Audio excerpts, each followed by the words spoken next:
Drama की starting Jiang one तांग से होती है, जो हॉस्पिटल में अपनी मेडिकल रिपोर्ट लेने आई है। डॉक्टर उसे देखते ही बधाई देती है और बताती है कि जिस बच्चे के लिए वो और मिस्टर शेन पिछले 2 साल से कोशिश कर रहे थे, आखिरकार वो खुशी उन्हें मिलने वाली है। वान तांग को पहले तो यकीन ही नहीं होता। वो दोबारा पूछती है कि क्या ये सच है। डॉक्टर उसकी खुशी की पुष्टि करते हुए बताती है कि वो 6 हफ्ते की प्रेग्नेंट है और प्रेगनेंसी यूट्रस के अंदर बिल्कुल सही जगह पर है। ये सुनते ही वान तांग के चेहरे पर खुशी छा जाती है। वो डॉक्टर को दिल से धन्यवाद देती है। 2 साल के इंतजार के बाद उसकी सबसे बड़ी इच्छा पूरी हुई थी। रिपोर्ट अपने हाथ में लेकर वो मन ही मन शेन युबाई से कहती है कि वो बहुत जल्द पिता बनने वाला है। उसे लग रहा था कि ये खबर सुनकर युबाई भी उतना ही खुश होगा जितनी वो खुद है, मगर उसे जरा भी अंदाजा नहीं था कि जिस समय वो उनके आने वाले बच्चे के सपने देख रही है, उसी समय उसकी शादी को खत्म करने का फैसला लिया जा चुका है।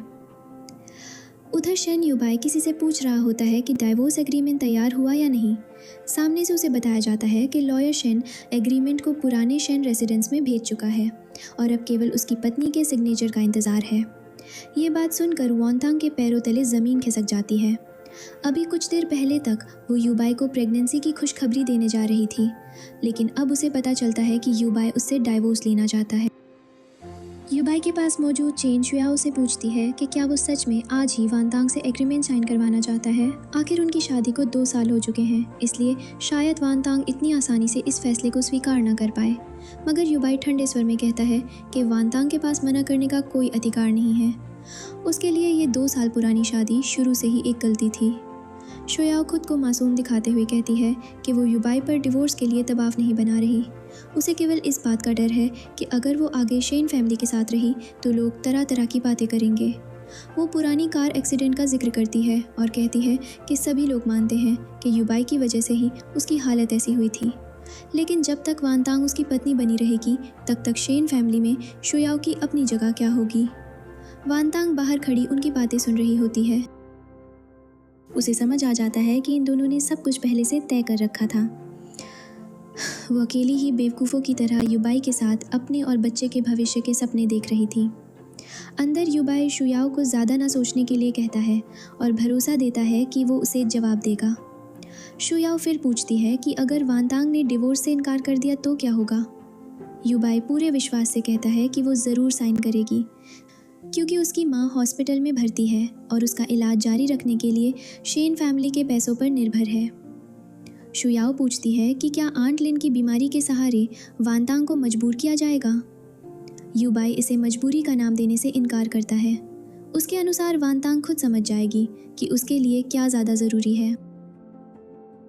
इतना कहने के बाद शुयाओ अचानक अपने सीने में घुटन होने की शिकायत करने लगती है। वो युबाई को याद दिलाती है कि डॉक्टर ने उसे किसी भी तरह का इमोशनल शॉक लेने से मना किया है। वो उससे अपने पास रुकने और कहीं ना जाने की विनती करती है। वान तांग को ये देखकर झटका लगता है कि शुयाओ वापस आ चुकी है और युबाई उसकी हर बात मान रहा है। शुयाओ बार बार कहती है कि वो बहुत परेशान है, इसलिए युबाई उसे अकेला छोड़कर ना जाए। युबाई वहीं उसके पास रुक जाता है, जबकि बाहर खड़ी वान तांग अपने हाथ में उनकी प्रेगनेंसी रिपोर्ट पकड़े ये सब सुनती रहती है। कुछ ही देर बाद शिन युबाई वान तांग को फ़ोन करके आदेश देता है कि वो 40 मिनट के अंदर पुराने शेन रेजिडेंस पहुंचकर डिवोर्स एग्रीमेंट साइन कर दे। साथ ही वो उसे साफ साफ याद दिलाता है कि अगर वो अपनी माँ के स्पेशल केयर मेडिकल अकाउंट को जारी रखना चाहती है तो फैसला सोच समझ कर करे। यानी युबाई ने वान तांग को कोई असली चॉइस दी ही नहीं थी। एक तरफ उसकी शादी थी और दूसरी तरफ उसकी माँ की ज़िंदगी। फ़ोन कटने के बाद वान तांग अपने पेट पे हाथ रखकर बच्चे से बात करती है। वो कहती है कि फ़िलहाल वे उसके पिता को उसके आने की खबर नहीं बताएंगे। अभी कुछ देर पहले तक वो युबाई को ये खुशखबरी देने के लिए बेचैन थी, लेकिन अब उसे डर है कि शेन फैमिली बच्चे की मौजूदगी का इस्तेमाल उसके खिलाफ कर सकती है। रास्ते में एक व्यक्ति पूछता है कि क्या वो फिर हॉस्पिटल जा रही है। वान तांग इसके बजाय शेन फैमिली के पुराने रेजिडेंस चलने को कहती है। इसी दौरान वो मन ही मन एक कठोर फैसला करती है। उसके गर्भ में मौजूद इस बच्चे के बारे में शेन युबाई को कभी पता नहीं चलना चाहिए। पुराने शेन रेजिडेंस पहुंचने पर एक अटेंडेंट वॉटन को बताता है कि अंदर सभी लोग उसका इंतज़ार कर रहे हैं। घर में कदम रखते ही उसे इस बात का एहसास और गहरा हो जाता है कि शादी के पूरे 2 साल बाद भी शेन फैमिली ने उसे कभी सच में मिसेस शेन नहीं माना। वो इस परिवार में युबाई की पत्नी होकर भी हमेशा जियांग वन तांग ही रही। उसके सामने डिवोर्स एग्रीमेंट रख दिया जाता है। शेन फैमिली की ओर से कहा जाता है कि अगर वो एग्रीमेंट साइन कर देती है तो उसे रहने के लिए घर दिया जाएगा और उसकी माँ के आगे के मेडिकल एक्सपेंसेस का इंतज़ाम भी फैमिली करेगी। वांटांग पूछती है कि अगर वो साइन ना करे तो क्या होगा। जवाब मिलता है कि लिन युलन को अगले ही दिन इंटेंसिव केयर यूनिट से बाहर ट्रांसफ़र कर दिया जाएगा। वांटांग तुरंत कहती है कि उसकी माँ की अभी सर्जरी हुई है, ऐसी हालत में ट्रीटमेंट रोकना उसकी जान लेने जैसा होगा। लेकिन सामने बैठी शेन फैमिली की महिला उसे और समझदार बनने के लिए कहती है। वो वांटांग पर आरोप लगाती है कि उसने 2 साल से युबाई को इस मैरिज में बांध कर रखा है और अब बहुत हो चुका है। वांटांग के मन में अपनी प्रेगनेंसी बताने की बात आती है। वो कहना चाहती है कि उसके और शेन युबाई के बीच अब एक बच्चा आने वाला है, मगर वो खुद को रोक लेती है। उसे डर है कि अगर शेन फैमिली को बच्चे का पता चल गया तो वे इसी प्रेगनेंसी को उसके खिलाफ दबाव बनाने के लिए इस्तेमाल करेंगे, इसलिए वो चुप रहती है। तभी चेन शुयाओ भी वहाँ पहुँच जाती है। शेन फैमिली की महिला उसे देखकर पूछती है कि वो यहाँ क्यों आई है और पूरी तरह ठीक हुए बिना उसे यूं घूमना नहीं चाहिए। शुयाओ जवाब देती है कि उसे डर था कि वांतांग कहीं युबाई को गलत ना समझ ले, इसलिए वो खुद सब कुछ समझाने आई है। वांतांग उससे पूछती है कि वो आखिर क्या समझाना चाहती है। क्या वो ये बताएगी कि अपने पति के डिवोर्स के फैसले की खबर पत्नी से पहले उसे कैसे मिल गई। शुयाओ तुरंत मासूम बनकर कहती है कि उसका वो मतलब नहीं था, लेकिन शिन युबाई उल्टा वांतांग को ही शुयाओ से ढंग से बात करने के लिए कहता है। वांतांग का सब्र टूटने लगता है। वो कहती है कि इन लोगों ने उसकी माँ की जिंदगी तक दांव पर लगा दी, फिर भी युबाई को केवल उसकी बोलने की भाषा खराब लग रही है। युबाई जवाब देता है कि डिवोर्स को बेवजह खींचना किसी के लिए अच्छा नहीं होगा। वांतांग पूछती है कि ये किसके लिए अच्छा नहीं होगा, युबाई के लिए या चेन शुयाओ के लिए। शुयाओ फिर दोनों के बीच आकर कहती है कि युबाई को वांतांग के साथ ऐसा व्यवहार नहीं करना चाहिए। वो वांतांग को भी बचाने का दिखावा करते हुए कहती है कि वो केवल दुखी है, इसलिए इस तरह बोल रही है। ये सब देखकर वांतांग को अपने बीते 2 साल याद आते हैं। उसने कभी बिना सोचे युबाई को इस तरह नहीं पकड़ा या रोका था, लेकिन शुयाओ को केवल आंखें लाल करके रोने की ज़रूरत पड़ती और युबाई तुरंत उसके पक्ष में खड़ा हो जाता था। आखिरकार वांतांग अग्रीमेंट पर सिग्नेचर कर देती है। 4 छोटे से शब्दों के नीचे उसकी पूरी शादी खत्म हो जाती है। वो सोचती है कि 2 साल का रिलेशनशिप और उसकी सारी उम्मीदें आखिर में केवल एक साइंड डिवोर्स अग्रीमेंट बनकर रह गईं। अग्रीमेंट साइन होते ही युबाई उसे आगे कोई प्रॉब्लम ना करने के लिए कहता है। वांटांग आखिरी बार उसकी ओर देखकर पूछती है कि क्या उसने कभी सोचा है कि एक दिन उसे अपने इस डिसीजन पर पछतावा हो सकता है। युबाई बिना झिझके जवाब देता है कि उसका सबसे बड़ा पछतावा तो यही है कि उसने इस मैरिज के लिए हाँ कही थी। इसके बाद वांटांग को अगले दिन तक घर छोड़ने और युबाई को दोबारा परेशान न करने का आदेश मिलता है। उसी समय शुयाओ फिर चक्कर आने की शिकायत करती है और युबाई का पूरा ध्यान उसकी ओर चला जाता है। तभी वांतांग के पास हॉस्पिटल से कॉल आता है। उसे बताया जाता है कि उसकी माँ की हालत अचानक बिगड़ गई है और तुरंत इमरजेंसी ट्रीटमेंट की ज़रूरत है। वांटांग घबरा कर कहती है कि वो अभी पहुँच रही है, लेकिन युबाई जाते जाते कहता है कि उसे पैसे दिए जा चुके हैं, इसलिए वो अपनी माँ को बहाना बनाकर उसे दोबारा परेशान न करे। वांटांग हॉस्पिटल पहुंचते ही अपनी माँ के बारे में पूछती है। वो खुद को लिन युलन की बेटी बताकर डॉक्टर से उनकी कंडीशन जानना चाहती है। डॉक्टर कहता है कि पेशेंट को अचानक बहुत ज़्यादा ब्लीडिंग हुई है और तुरंत सर्जरी करनी पड़ेगी। पहले फैमिली मेम्बर को बाकी ट्रीटमेंट फ़ीस जमा करनी होगी। वांटांग हैरान होकर बताती है कि उसकी माँ के इलाज का पेमेंट हमेशा शेन फैमिली के मेडिकल अकाउंट से होता आया है। स्टाफ सिस्टम चेक करके बताता है कि वो अकाउंट आधे घंटे पहले ही बंद कर दिया गया था। ये समय वही था जब वांटांग ने डिवोर्स एग्रीमेंट पर सिग्नेचर किए थे। अब उसे समझ आता है कि शेन फैमिली ने एग्रीमेंट साइन होते ही अपना वादा तोड़ दिया। उसके पास जो कार्ड होता है वो पेमेंट के लिए देती है, लेकिन उसमें पर्याप्त बैलेंस नहीं होता। वांटांग स्टाफ से विनती करती है कि उसकी माँ की जान पहले बचा ली जाए। वो बाकी पैसे किसी भी तरह जुटा कर दे देगी, मगर हॉस्पिटल स्टाफ कहता है कि हॉस्पिटल के नियम हैं और इमरजेंसी ट्रीटमेंट के खर्च की प्रॉपर प्रोसेस पहले पूरी करनी पड़ेगी। कोई रास्ता ना देखकर वांटांग शेन युबाई को फ़ोन करती है। युबाई फ़ोन उठाकर पूछता है कि अब क्या हुआ। वांटांग उसे बताती है कि उसकी माँ की हालत गंभीर है और उनका अकाउंट सस्पेंड कर दिया गया है। वो उससे केवल इतनी मदद मांगती है कि हॉस्पिटल को पहले ट्रीटमेंट शुरू करने की परमिशन दे दे। इसी दौरान पास बैठी चेन शुयाओ पूछती है कि क्या वांतांग को डिवोर्स एग्रीमेंट साइन करने का पछतावा हो रहा है। युबाई भी वांतांग की बात पर यकीन नहीं करता। वो उस पर अपनी माँ के नाम से उसे धमकाने का आरोप लगा देता है। वांटांग उसे पूछती है कि क्या उसे सच में लगता है कि वो अपनी माँ की ज़िंदगी को लेकर झूठ बोल रही है। युबाई जवाब देता है कि शेन फैमिली पिछले 2 साल से उसकी माँ के इलाज का खर्च उठा रही थी। अब डिवोर्स एग्रीमेंट साइन हो चुका है, इसलिए वांटांग को हर बात का दोष उस पर डालना बंद कर देना चाहिए। वांटांग चीख कर कहती है कि यहाँ बात पैसों या डिवोर्स की नहीं बल्कि उसकी माँ की जान की है, लेकिन युबाई उसे लालची न बनने के लिए कहकर उसकी विनती ठुकरा देता है। उधर डॉक्टर दोबारा बताता है कि लिन युलन की हालत बहुत ख़राब है और सर्जरी में देर नहीं होनी चाहिए। वान टैंग डॉक्टर के सामने हाथ जोड़कर कहती है कि वो तुरंत पैसे जुटाएगी, लेकिन उसकी माँ का इलाज रोकना नहीं चाहिए। डॉक्टर भी चेतावनी देता है कि पेशेंट ज़्यादा देर इंतज़ार नहीं कर सकती।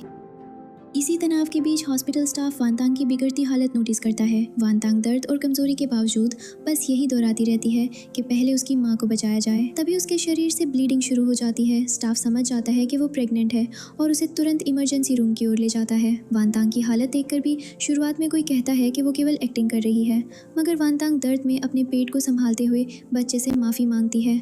वो कहती है कि उसकी माँ उसे ठीक से आराम तक नहीं दे पाई। इमरजेंसी स्टाफ पूछता है कि प्रेगनेंसी कितने महीने की है। जवाब मिलता है कि लगभग 6 हफ्ते हुए हैं और भारी इमोशनल स्ट्रेस के बाद ब्लीडिंग शुरू हुई। डॉक्टर बताता है कि ये थ्रेटेंड मिसकैरेज है और बच्चे को खोने का खतरा काफ़ी ज़्यादा है। इसी समय शिन युबाई वहाँ पहुँचता है और पहली बार सुनता है कि वानतांग प्रेग्नेंट है। वो हैरानी से उससे पूछता है कि उसे इस प्रेगनेंसी का पता कब चला था। वानतांग जवाब देती है कि उसे उस समय से पता था जब युबाई ने उसे डिवोर्स पेपर्स पर सिग्नेचर करने के लिए मजबूर किया था। चेन शुयाओ भी वहाँ आकर बड़ी मासूमियत से पूछती है कि वानतांग ने प्रेगनेंसी की बात पहले क्यों नहीं बताई। वानतांग उसकी ओर देखकर पूछती है कि क्या उसे ये बात पहले से मालूम नहीं थी। शुयाओ तुरंत युबाई के सामने अनजान बनने लगती है। वो कहती है कि उसे समझ नहीं आ रहा वानतांग किस बारे में बात कर रही है। शायद वानतांग उससे बहुत ज़्यादा नफरत करती है, इसलिए उस पर ऐसा आरोप लगा रही है। वानतांग प्रेगनेंसी टेस्ट रिजल्ट का जिक्र करके पूछती है कि क्या वो रिपोर्ट शुयाओ को नहीं मिली थी। ये सुनकर शुयाओ रोने जैसा चेहरा बनाकर उल्टा वानतांग पर उसे बदनाम करने का आरोप लगा देती है। वो कहती है कि वो तो केवल वानतांग की चिंता कर रही थी। मेडिकल स्टाफ बीच में आकर सभी को हटने के लिए कहता है, क्योंकि पेशेंट को दोबारा किसी तरह का स्ट्रेस नहीं दिया जा सकता। मगर इस हालत में भी शेन युबाई का पहला सवाल वानतांग और बच्चे की सलामती को लेकर नहीं होता। वो पूछता है कि ये बच्चा किसका है। उसका सवाल सुनकर वानतांग पूरी तरह टूट जाती है। वो युबाई से कहती है कि जिस पल उसने ये सवाल किया उसी पल उसने बच्चे की सच्चाई जानने का अधिकार खो दिया। मगर युबाई कहता है कि चाहे कुछ भी हो, बच्चा शेन फैमिली के पास ही रहेगा। वानतांग उसकी ओर देखकर पूछती है कि वो इतना बेरहम कैसे हो सकता है। इसके बाद चेन शाओ एक अज्ञात साथी के साथ अकेले में इस प्रेगनेंसी पर बात करती है। सामने वाला उससे पूछता है कि क्या युबाई और वनटंग ने उसकी किसी बात को गलत समझ लिया है। वो चेन को चेतावनी देता है कि अगर वनटंग सच में प्रेग्नेंट है तो इस बच्चे को सीधे नुकसान पहुंचाना आसान नहीं होगा। शेन फैमिली का खून होने की वजह से कोई भी खुले तौर पर बच्चे को हाथ नहीं लगा सकता। चेन कहती है कि वो ये बात अच्छी तरह जानती है। वो खुद बच्चे को छूने की गलती नहीं करेगी। उसका प्लान ऐसा होगा कि सभी लोगों को लगे कि वनटंग ने खुद ही अपने बच्चे को नहीं रखने का डिसीजन लिया था। यानी चेन बच्चे को खत्म भी करना चाहती है और उसका पूरा दोष वनतांग पर डालने की तैयारी भी कर रही है। इमरजेंसी ट्रीटमेंट के बाद वानतांग को होश आता है। नर्स उसे हिलने से मना करती है। आँख खुलते ही वानतांग सबसे पहले पूछती है कि क्या उसका बच्चा बच गया।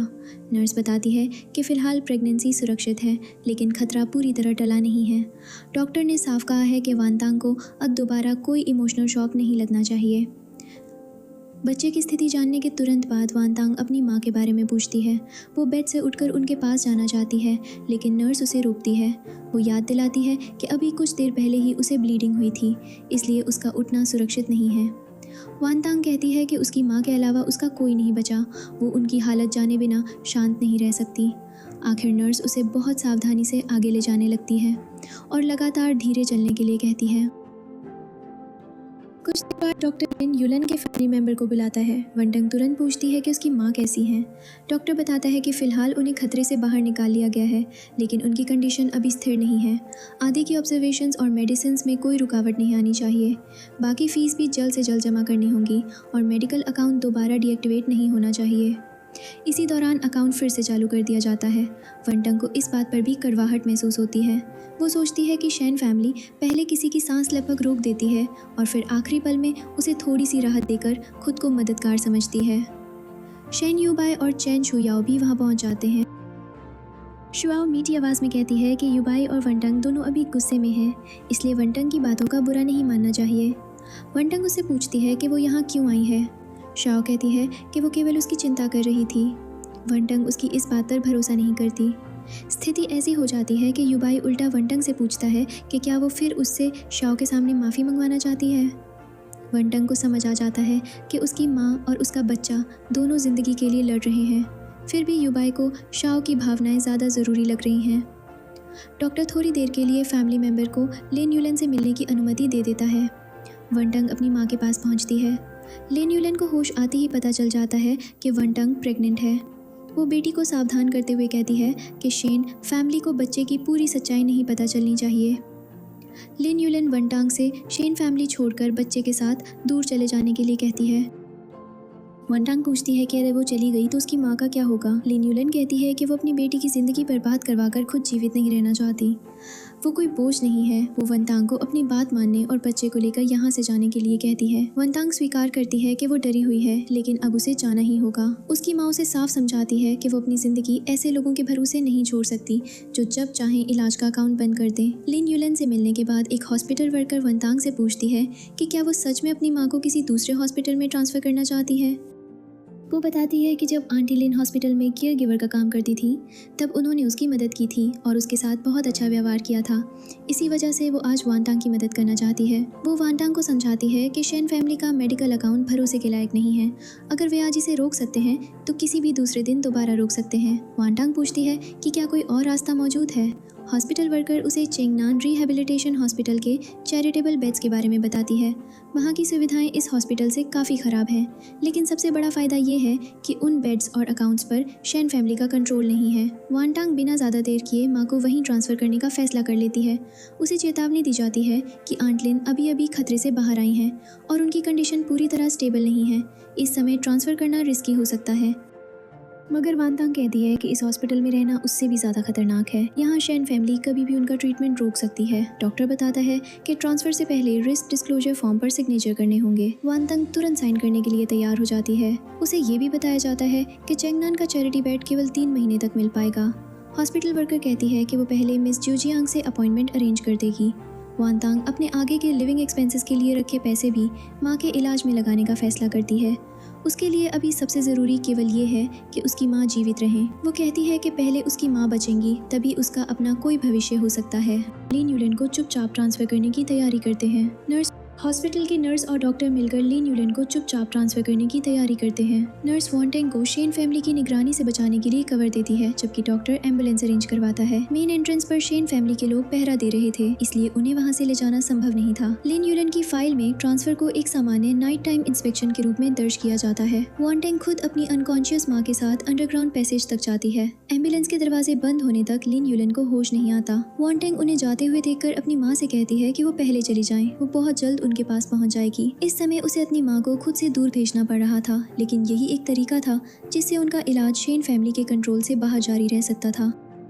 दूसरी ओर शेन युबाई भी लिन युलन की स्थिति और मूवमेंट पर नजर रखे हुए है। वो अपने सबऑर्डिनेट को आदेश देता है कि लिन युलन जैसे ही अपनी डेस्टिनेशन पर पहुंचे उसे तुरंत खबर दी जाए। इसका अर्थ ये था कि शेन के लोग अभी भी वानतांग और उसकी माँ से जुड़ी हर गतिविधि पर नजर रख रहे थे। माँ को सुरक्षित एम्बुलेंस में भेजने के बाद वानतांग लौटती है तो रास्ते में शेन शुयाओ से रोक लेती है। वो पूछती है कि वानतांग कहाँ गई थी। वानतांग साफ कह देती है कि इसका उससे कोई लेना देना नहीं है। शुयाओ का मीठा व्यवहार तुरंत बदल जाता है। वो कहती है कि वो केवल ये देखने आई है कि वानतांग और उसके पेट में मौजूद बच्चा आखिर कब तक टिक पाते हैं। वानतांग उसका नाम लेकर उसे चेतावनी देती है, लेकिन शुयाओ बिना डरे अपनी बात जारी रखती है। वो वानटेंग से पूछती है कि क्या उसे सच में लगता है कि शेन फैमिली उसे अपने खून का बच्चा लेकर जाने देगी। उसके अनुसार शेन फैमिली को केवल बच्चा चाहिए। बच्चे को जन्म देने वाली वानतांग की उनके लिए कोई कीमत नहीं है। शुयाओ उसे बेकार बताते हुए कहती है कि अभी उसके पास सबसे अच्छा रास्ता यही है कि वो अपने बच्चे को खुद ही खत्म कर दे। ये सुनकर वानतांग खुद को रोक नहीं पाती और शुयाओ को थप्पड़ मार देती है। उसी समय शेन युबाई वहां आ जाता है। शुयाओ तुरंत उसे ब्रदर युबाई कहकर पुकारती है और अपने असली शब्द छिपा लेती है। युबाई वानतांग से पूछता है कि क्या उसने शुयाओ को मारा है। वानतांग बिना डरे स्वीकार करती है कि हाँ, उसने मारा है। इस बार वो किसी भी कीमत पर माफी नहीं मांगेगी। मगर युबाई उससे पूछता है कि उसे हर बार इतना बड़ा तमाशा करने की क्या जरूरत है। वानतांग जवाब देती है कि एक दिन उसे खुद पता चलेगा कि ये थप्पड़ क्यों मारा गया था। शुयाओ हमेशा की तरह मासूम बनने लगती है। वो युबाई से कहती है कि वो बात को यहीं छोड़ दे। वानतांग अभी प्रेग्नेंट है और इमोशनली स्टेबल नहीं है, इसलिए वो उसे दोष नहीं देती। इस तरह बच्चे को धमकी देने वाली शुयाओ खुद को वानतांग की चिंता करने वाली बनाकर पेश कर देती है। युबाई उसकी बातों पर भरोसा करके वानतांग को बाहर जाने का आदेश देता है। वहाँ से जाते हुए वानतांग सोचती है कि अब और इंतजार नहीं किया जा सकता। उसकी माँ पहले ही ट्रांसफ़र हो चुकी है। अब उसे भी जल्द से जल्द बच्चे के साथ निकलना होगा। इसके बाद वानतांग की मदद करने वाली हॉस्पिटल वर्कर उसे बताती है कि आंट लिन चेंगनान रिहेबिलिटेशन हॉस्पिटल पहुंच चुकी हैं और फिलहाल उनकी कंडीशन स्टेबल है। वो वानतांग को डॉक्टर के पास सुरक्षित रखी गई उसकी ओरिजिनल अर्ली प्रेगनेंसी रिपोर्ट देती है। साथ ही लिन युलन की ट्रांसफ़र रिसीट और एडवांस पेमेंट फॉर्म भी उसके हवाले करती है। वो वानतांग से इन डॉक्यूमेंट्स को संभाल कर रखने के लिए कहती है। अगर भविष्य में कोई उस पर अपनी माँ की देखभाल ना करने या उन्हें छोड़कर भागने का आरोप लगाए तो यही पेपर्स उसकी बेगुनाही का प्रूफ बनेंगे। वानतांग को हॉस्पिटल से बाहर निकालने के लिए एक फेक इमरजेंसी रेस्क्यू प्रोसेस तैयार किया जाता है। सिस्टम में केवल प्रेगनेंसी रिस्क और इमरजेंसी हैंडलिंग दर्ज की जाएगी। वानतांग को इमरजेंसी ट्रांसफ़र चैनल के रास्ते बाहर निकलना होगा ताकि शेन फैमिली के लोगों को उसकी असली योजना का पता न चले। वानतांग मदद के लिए उसका धन्यवाद करती है। तभी प्लान के अनुसार ब्लीडिंग होने की आवाज़ लगाई जाती है और डॉक्टर को बुलाया जाता है। वर्कर वानतांग को एक बार फिर चेतावनी देती है कि उसकी मौजूदा हालत में पैदल जाना भी खतरनाक है। वानतांग जवाब देती है कि यहाँ रुकना उससे कहीं ज़्यादा खतरनाक है। इसके बाद वे वहाँ से निकलने लगते हैं। इसी समय दूसरी तरफ हॉस्पिटल सिस्टम में वानतांग की मेडिकल इन्फॉर्मेशन बदली जा रही होती है। उसके रिस्क और इमरजेंसी ट्रीटमेंट की नई डिटेल्स दर्ज की जाती हैं। चेन हैंग के लोग जल्दी से असली प्रोसेसिंग ऑर्डर हटाकर अपने कब्जे में ले लेते हैं। सिस्टम में पहले से मौजूद लाइव प्रेगनेंसी डेटा को ओवरराइड कर दिया जाता है।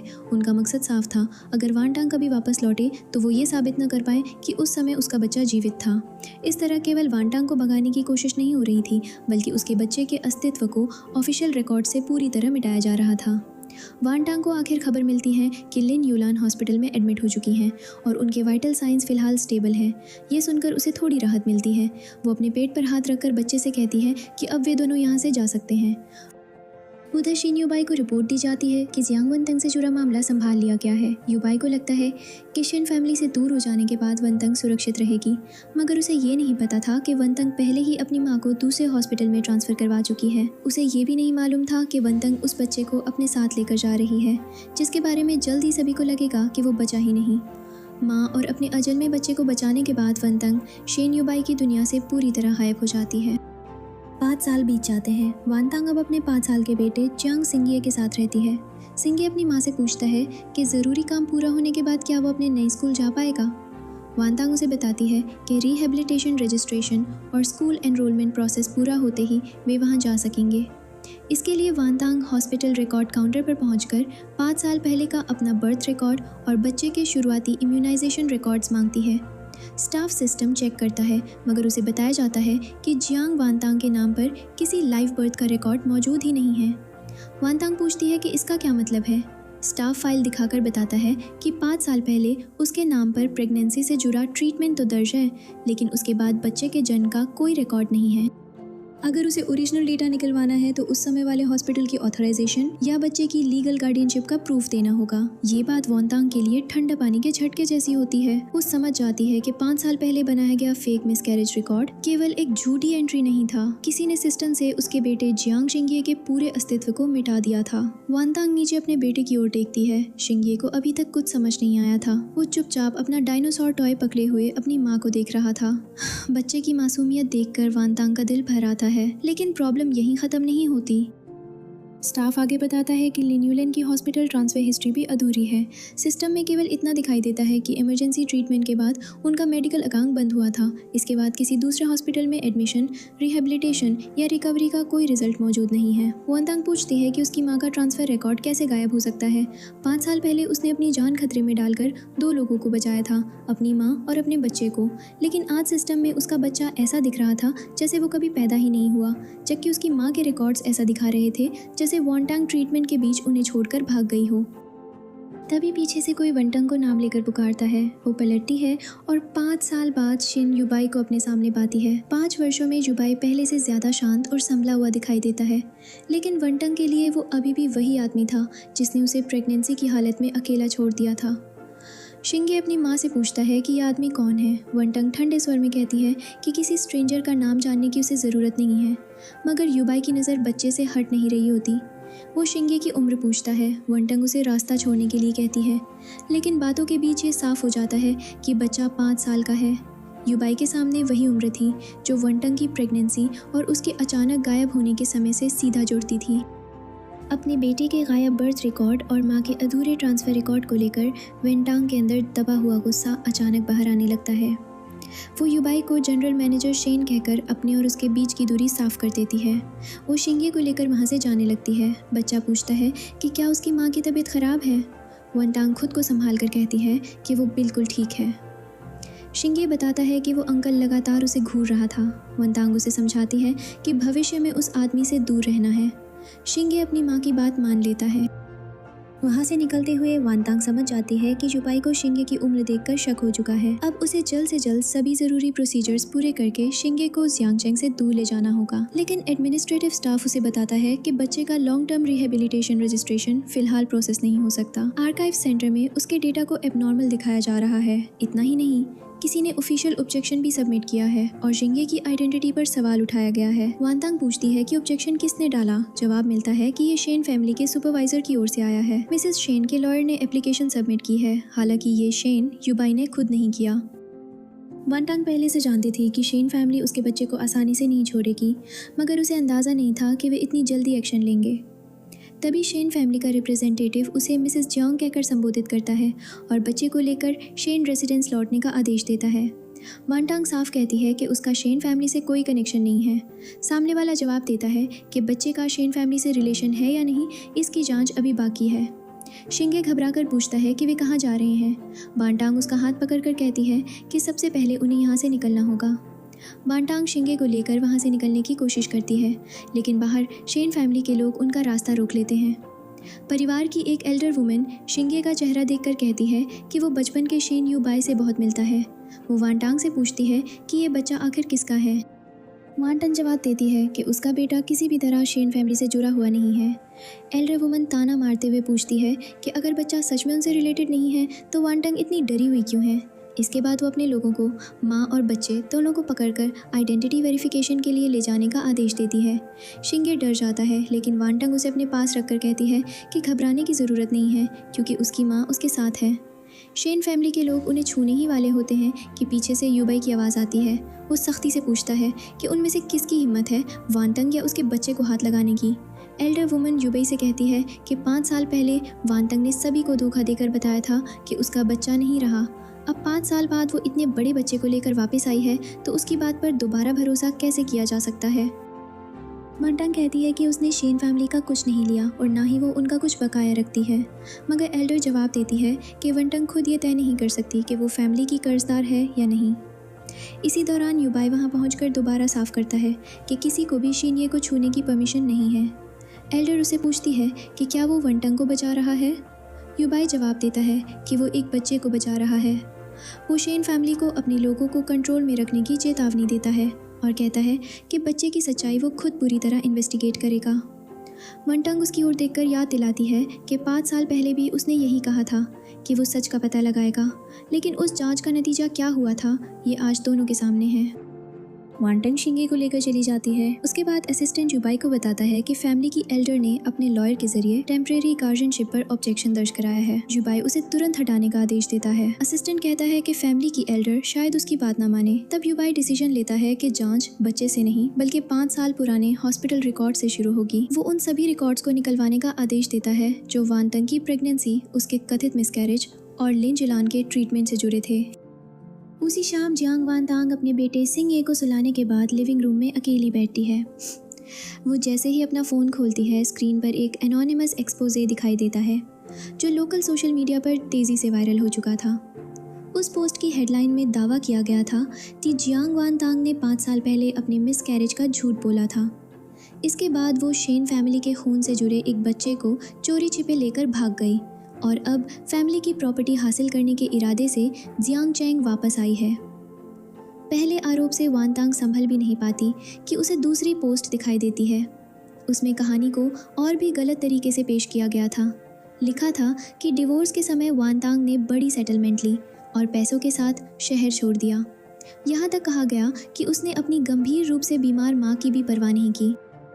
ऑनलाइन डाली गई तस्वीरों में शिंगे का चेहरा ब्लर किया गया था, लेकिन वानतांग जानती थी कि उन्हें पहचानने वाले लोग एक नजर में समझ सकते हैं कि तस्वीर में वही और उसका बेटा है। इस बदनामी का असर तुरंत दिखाई देने लगता है। रिहैबिलिटेशन सेंटर से लगातार कॉल्स आने लगती हैं। तभी वानतांग के इनबॉक्स में स्कूल की तरफ से नया ईमेल आता है। उसमें लिखा था कि गार्डियनशिप को लेकर डिस्प्यूट खड़ा हो गया है, इसलिए शिंगे का एडमिशन रिव्यू फिलहाल रोक दिया गया है। शिंगे जागकर अपनी माँ के पास आता है और पूछता है कि क्या इसका मतलब अब वो स्कूल नहीं जा पाएगा। वानतांग अपनी परेशानी छिपाते हुए कहती है कि ऐसी कोई बात नहीं है, बस कुछ डॉक्यूमेंट्स पूरे करने हैं जिसके बाद सब ठीक हो जाएगा। लेकिन शिंगे केवल 5 साल का होने के बावजूद समझ जाता है कि प्रॉब्लम साधारण नहीं है। वो अपनी माँ को दोष नहीं देता और चुपचाप उसकी ओर देखता रहता है।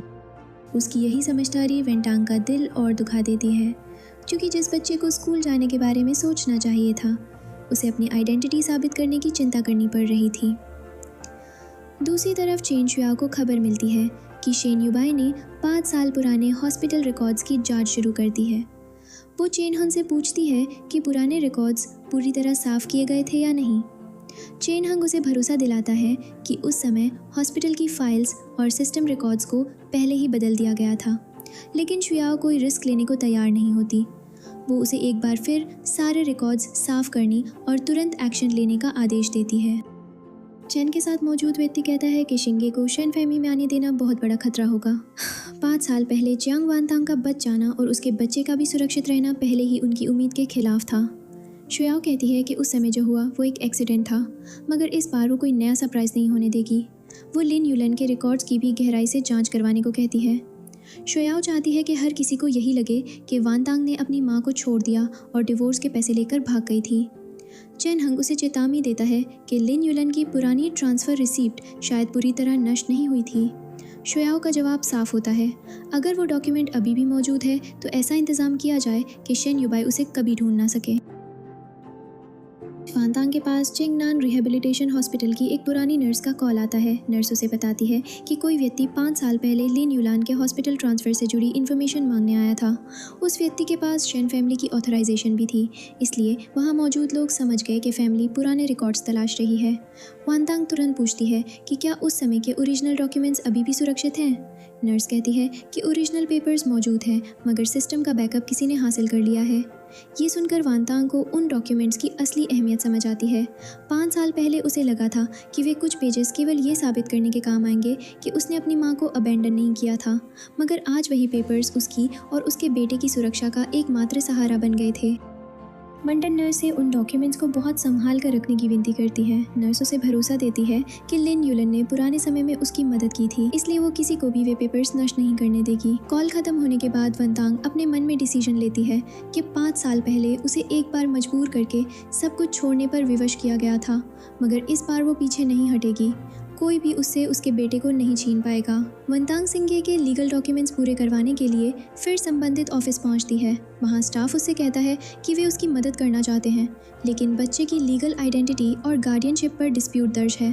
सिस्टम आगे नहीं बढ़ रहा, इसलिए ज़रूरी फाइलिंग प्रोसेस बीच में अटक गया है। वानतांग बताती है कि शिंगे को रिहैबिलिटेशन और स्कूल एडमिशन के लिए इसी रजिस्ट्रेशन की ज़रूरत है, मगर स्टाफ के पास सिस्टम में दर्ज ऑब्जेक्शन को नज़रअंदाज करने का अधिकार नहीं था। वानतांग के मन में 5 साल पुराना दर्द फिर उभर आता है। उस समय वो अपनी जान जोखिम में डालकर बच्चे को बचा कर ले गई थी। आज केवल किसी के द्वारा बदल दिए गए रिकॉर्ड्स की वजह से उसी बच्चे से नॉर्मल एजुकेशन और रिहैबिलिटेशन का अधिकार छीना जा रहा था। शिंगे अपनी माँ की परेशानी देखकर पूछता है कि क्या उसने उसके लिए कोई प्रॉब्लम खड़ी कर दी है। वानतांग तुरंत उसे ऐसा सोचने से मना करती है, लेकिन बच्चा कहता है कि उसने लोगों को ये बोलते सुना है कि उसके पास प्रॉपर प्रूफ नहीं है और इसी कारण उसकी माँ को लगातार अलग अलग जगह भागना पड़ रहा है। वानतांग उसे समझाती है कि इसमें उसकी कोई गलती नहीं है, वो बच्चा है और उसे अपनी आइडेंटिटी साबित करने या किसी बड़े की गलती की कीमत चुकाने की ज़रूरत नहीं होनी चाहिए। ऑफिस से बाहर निकलते ही रिपोर्टर्स का एक समूह वानतांग और सिंजे को चारों तरफ से घेर लेता है। वे बिना रुके उसे सवाल करने लगते हैं। कोई पूछता है कि क्या उसने 5 साल पहले सच में मिसकैरेज का नाटक किया था। दूसरा पूछता है कि क्या वो डिवोर्स के पैसे लेकर चली गई और अपनी गंभीर रूप से बीमार माँ को भी छोड़ दिया। कैमरास लगातार उसकी और सिंजे की तरफ किए जाते हैं। वानतांग रिपोर्टर्स से बच्चे की तस्वीरें न लेने को कहती है और उन्हें रास्ता छोड़ने के लिए बोलती है, मगर भीड़ पीछे हटने के बजाय और करीब आने लगती है। इस धक्का मुक्की में वानतांग घबराकर शिंगे से पूछती है कि क्या उसे चोट लगी। बच्चा अपनी परेशानी छिपाकर कहता है कि उसे दर्द नहीं हो रहा। उसकी कोशिश केवल अपनी माँ को और परेशान होने से रोकने की होती है। तभी शेन युबाई वहाँ पहुँच जाता है। वो रिपोर्टर्स को तुरंत फिल्मिंग बंद करने का आदेश देता है। वो सख्त चेतावनी देता है कि जिसने भी बच्चे की तस्वीर ली है उसे उसके लॉयर का नोटिस मिलेगा। रिपोर्टर्स पीछे हटने लगते हैं मगर वनटंग युबाई की मदद स्वीकार नहीं करती। वो उससे कहती है कि उसे उसकी ज़रूरत नहीं है। जब शेन फैमिली ने ही उन्हें इस हालत में पहुंचाया है तो अब उसका सामने आकर बचाने का क्या मतलब रह जाता है। शिंगे अपनी माँ के पीछे खड़ा होकर युबाई को देखता है और मासूमियत से पूछता है कि क्या वो एक बुरा आदमी है। युबाई इसका सीधा जवाब नहीं देता। वो वनटंग से कहता है कि वो दोनों को सुरक्षित वापस छोड़ देगा। वनटंग उसे अपने पास आने से रोक देती है। वो नहीं चाहती कि थोड़ी सी मदद करके युबाई ये समझे कि 5 साल पुरानी सारी बातें भुलाई जा सकती हैं। वानटंग और शिंगे के जाने के बाद युबाई का असिस्टेंट उसे बताता है कि रिपोर्टर्स वहां अचानक नहीं पहुंचे थे। किसी ने जानबूझकर उन्हें वानटंग तक पहुंचने दिया था। शुरुआती इन्फॉर्मेशन के अनुसार इसके पीछे चैन शू याओ का हाथ था और मामला चैन हेंग से भी जुड़ा दिखाई दे रहा था। ये सुनकर युबाई इन्वेस्टिगेशन का दायरा बढ़ा देता है। वो आदेश देता है कि 5 साल पहले चैन हेंग ने जिन जिन मेडिकल अकाउंट्स और हॉस्पिटल रिकॉर्ड्स को हैंडल किया था उन सभी की डिटेल्स निकाली जाएं। असिस्टेंट पूछता है कि क्या सच में हर रिकॉर्ड चाहिए। युबाई दोबारा कहता है कि उसे सब कुछ चाहिए। इसके साथ ही वो लिन युलान के हॉस्पिटल ट्रांसफ़र के ओरिजिनल रिकॉर्ड्स भी निकलवाने का आदेश देता है। अब वो केवल शिंगे की आइडेंटिटी नहीं बल्कि 5 साल पहले हुई पूरी साजिश की सच्चाई जानना चाहता था। इन्वेस्टिगेशन के बाद असिस्टेंट युबाई के सामने रिकवर्ड इन्फॉर्मेशन रखता है। सबसे पहले वो बताता है कि 5 साल पहले जियांग वानतांग के नाम पर दर्ज मिसकैरेज रिकॉर्ड में छेड़छाड़ के साफ संकेत मिले हैं। ओरिजिनल रिकॉर्ड के अनुसार उस रात वानतांग को थ्रेट एंड मिसकैरेज का खतरा था। उसकी प्रेगनेंसी टर्मिनेट होने की पुष्टि नहीं हुई थी मगर बाद में सिस्टम में बदलाव करके ऐसा दिखाया गया कि फीटल लॉस ट्रीटमेंट की पूरी प्रोसेस हो चुकी थी। वानतांग का ओरिजिनल अर्ली प्रेगनेंसी डेटा भी डिलीट कर दिया गया था। रिकॉर्ड एक्सेस हॉस्पिटल के अंदर मौजूद अकाउंट से हुआ लेकिन ऑथराइजेशन चेन का संबंध चैन हेंग से निकलता है।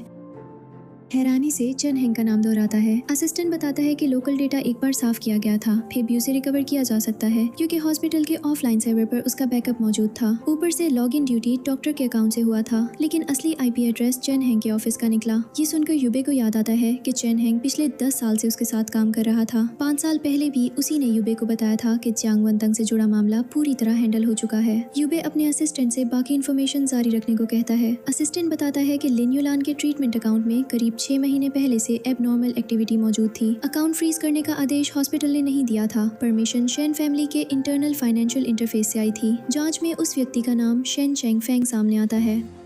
वो शेन फैमिली की कोलैटरल ब्रांच से जुड़ा हुआ था और 5 साल पहले फैमिली का कंट्रोल हासिल करना चाहता था।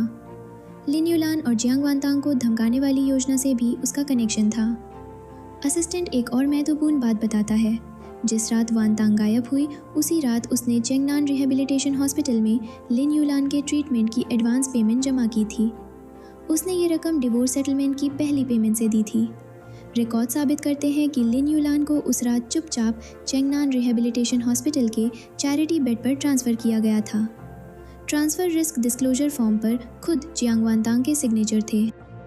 उस समय वानतांग को ब्लीडिंग हुई थी और वो लगभग अपना बच्चा खो चुकी थी। फिर भी उसने पहले अपनी माँ के ट्रांसफ़र और ट्रीटमेंट का इंतजाम किया। लिन युलान के सेफली एडमिट होने की कंफर्मेशन मिलने के बाद ही वो इमरजेंसी ट्रांसफ़र चैनल के रास्ते वहाँ से गई थी। वो नर्स भी जीवित थी जिसने उस समय वानतांग की मदद की थी और अब सच्चाई बताने के लिए तैयार थी। उसके अनुसार वानतांग अपनी माँ की एडमिशन रिसीप्ट आने तक हॉस्पिटल से नहीं गई थी। ये सब सुनकर युबाई को पहली बार समझ आता है कि वानतांग ने अपनी माँ को छोड़कर भागने की बात झूठी थी। उसने डिवोर्स के पैसे लेकर खुद को बचाने की कोशिश नहीं की थी। उसने पहले अपनी माँ की जान बचाई और उसके बाद अपने बच्चे को लेकर वहाँ से निकली थी। सच्चाई का एक हिस्सा सामने आने के बाद युबाई सीधे चैन शुयाओ से बात करता है। शुयाओ पूछती है कि क्या वो 5 साल पुराने मामले की इन्वेस्टिगेशन कर रहा है। युबाई बिना कोई भूमिका बनाए पूछता है कि उस समय शुयाओ के मेडिकल रिकॉर्ड्स किसने तैयार किए थे। शुयाओ तुरंत इमोशनल होकर कहती है कि अब वो जियांग वानतांग की बात पर विश्वास करता है लेकिन उस पर विश्वास नहीं करता। युबाई उसके आंसुओं में नहीं उलझता और दोबारा वही सवाल पूछता है। फिर वो उस मेडिकल सर्टिफिकेट का जिक्र करता है जो 5 साल पहले विला के एंट्रेंस पर मिला था। वो शुयाओ से पूछता है कि क्या वो सर्टिफिकेट उसी ने उठाया था। शुयाओ घबरा कर कहती है कि उसे समझ नहीं आ रहा युबाई क्या बोल रहा है। युबाई पहली बार उसके सामने स्पष्ट वार्निंग रखता है। वो कहता है कि बेहतर होगा शुयाओ दुआ करे कि पिछले 5 साल में जियांग वानतांग और उसके बच्चे ने जो भी दर्द सहा उसका उससे कोई संबंध ना निकले। इसके बाद युबाई अपने लोगों को अगले दिन सभी संबंधित लोगों को पुराने शेन रेसिडेंस में बुलाने का आदेश देता है। अब वो सच्चाई को बंद कमरे में दबाकर रखने वाला नहीं था। इसके बाद असिस्टेंट युबाई को बताता है कि चेन हेंग के पुराने कंप्यूटर से एक महत्वपूर्ण रिकॉर्डिंग रिकवर हुई है। रिकॉर्डिंग चलने पर 5 साल पुरानी एक ऐसी बातचीत सुनाई देती है जिसके बारे में वानटांग कुछ नहीं जानती थी। उसमें शैन फैमिली का एक सदस्य युबाई से कहता है कि अगर उसने डिवोर्स नहीं लिया और जियांग वानटांग को फैमिली से दूर नहीं भेजा तो लिन युलान जीवित नहीं बचेगी। केवल उसकी माँ ही नहीं, वानटांग के पेट में मौजूद बच्चा भी सुरक्षित नहीं रहेगा। युबाई को धमकी दी जाती है कि अगर उसने उसी रात डिवोर्स पेपर्स पर सिग्नेचर नहीं किए तो लिन युलान की सर्जरी के बाद मिलने वाली मेडिसिन बंद कर दी जाएंगी। अगले दिन जियांग पर चेन शुयाओ को नुकसान पहुंचाने का आरोप लगाकर फैब्रिकेटेड सर्वेलेंस फुटेज पुलिस को सौंप दी जाएगी। बच्चे को लेकर भी कहा जाता है कि हॉस्पिटल में किसी प्रेगनेंसी को खत्म करवाने के कई तरीके हैं और वानतांग उस बच्चे को बचा नहीं पाएगी। अपने सामने मौजूद खतरे को देखकर युबाई कहता है कि वो डिवोर्स एग्रीमेंट साइन करेगा और वानतांग से कठोर बातें भी खुद कहेगा। उसकी केवल एक शर्त है, वानतांग को शेन फैमिली और इन लोगों की नजरों से दूर सुरक्षित जाने दिया जाए। अगर उसे बचाने के लिए वानतांग उसे नफरत करती है तो वो नफरत भी उसे स्वीकार है।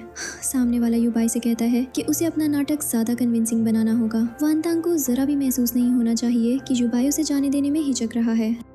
ये रिकॉर्डिंग सुनते हुए युबे को अपने बोले हुए शब्द याद आते हैं। उसने वानतांग से कहा था कि उससे शादी करना उसकी जिंदगी का सबसे बड़ा पछतावा था। उसने इमरजेंसी रूम में खड़े होकर उससे ये भी पूछ लिया था कि उसके पेट में बच्चा किसका है। उस समय युबे को लगा था कि वो वानतांग को खुद से नफरत करवाकर शेन फैमिली से दूर भेज देगा और इसी तरह उसकी जान बच जाएगी। लेकिन वो नहीं जानता था कि चेन शुयाओ पहले ही वानतांग की प्रेगनेंसी रिपोर्ट हासिल कर चुकी थी। उसे ये भी नहीं पता था कि जब शेन फैमिली के एक सदस्य ने उसे रोक रखा था तब चेन शुयाओ और चेन हेंग ने हॉस्पिटल में वानतांग के रिकॉर्ड्स बदलवा दिए। जिस काम को युबे प्रोटेक्शन समझ रहा था उसी का इस्तेमाल वानतांग को और गहरी चोट देने के लिए किया गया। असिस्टेंट फिर कार एक्सीडेंट से जुड़े पुराने बयान सामने रखता है। एविडेंस से पता चलता है कि 5 साल पहले एक्सीडेंट के समय युबाई को असल में ड्राइवर लाओ जू ने बचाया था, चेन शुयाओ ने नहीं। चेन हेंग ने असली टेस्टिमनी बदलकर शुयाओ के नाम से दर्ज करवा दी थी। शुयाओ के मेडिकल रिकॉर्ड्स में भी फौरजी के निशान मिलते हैं। युबाई को याद आता है कि उसने वानतांग से कहा था कि शुयाओ ने उसकी जान बचाते हुए लगभग अपनी जान गंवा दी थी, इसलिए वानतांग अपनी तुलना कभी उससे ना करे। अब उसे मालूम हो चुका था कि जिस आधार पर उसने वानतांग को चोट पहुंचाई वो भी झूठ था। असिस्टेंट पूछता है कि क्या वे अगले दिन सच में पुराने शेन रेसिडेंस जाएंगे। युबाई कहता है कि वे ज़रूर जाएंगे और 5 साल पुराने सारे एविडेंस अपने साथ लेकर जाएंगे। वो पुलिस से कांटेक्ट करने का भी आदेश देता है। इस बार मामला फैमिली के अंदर प्राइवेट सेटलमेंट करके खत्म नहीं होगा। युबाई साफ कहता है कि जिसने भी जियांग वानतांग को नुकसान पहुंचाया और जिसने भी जियांग शिंगे के अस्तित्व तथा अधिकारों के साथ खिलवाड़ किया उनमें से कोई भी पीछे नहीं हट पाएगा। अगले दिन वानतांग पुराने शेन रेसिडेंस पहुंचती है। उसे बताया गया था कि वहाँ 5 साल पुराने मामले की सच्चाई सामने आने वाली है। युबाई उससे कहता है कि ये सब डॉक्यूमेंट्स उसे 5 साल पहले ही दिखाए जाने चाहिए थे। फैमिली की एल्डर युबाई से पूछती है कि वो आखिर करना क्या चाहता है। उसके अनुसार अगर कोई प्रॉब्लम है तो उसे फैमिली के अंदर प्राइवेट तरीके से सॉल्व किया जा सकता है। लेकिन युबाई सबके सामने पहला एविडेंस रखकर कहता है कि 5 साल पहले चेन शुयाओ की इंजरी और इलनेस का सर्टिफिकेट नकली था। वो बताता है कि ओरिजिनल मेडिकल रिकॉर्ड में ऐसा कोई प्रूफ नहीं है कि शुयाओ उसे बचाते समय गंभीर रूप से घायल हुई थी। उस रात युबाई को डेंजर से बाहर खींचने वाला व्यक्ति उसका ड्राइवर लाओ ज़ो था। बाद में चेन हेंग ने ड्राइवर की असली टेस्टिमनी बदलकर शुयाओ का नाम लिख दिया। शुयाओ घबरा कर युबाई को रोकने की कोशिश करती है लेकिन वो नहीं रुकता। वो चेन हेंग के पुराने पेमेंट रिकॉर्ड सामने रखता है। उन ट्रांजैक्शन से साबित होता है कि चेन हेंग ने शेन फैमिली के एक सदस्य से पैसे लेकर शुयाओ के साथ मेडिकल रिकॉर्ड्स फॉल्सिफाई किए थे।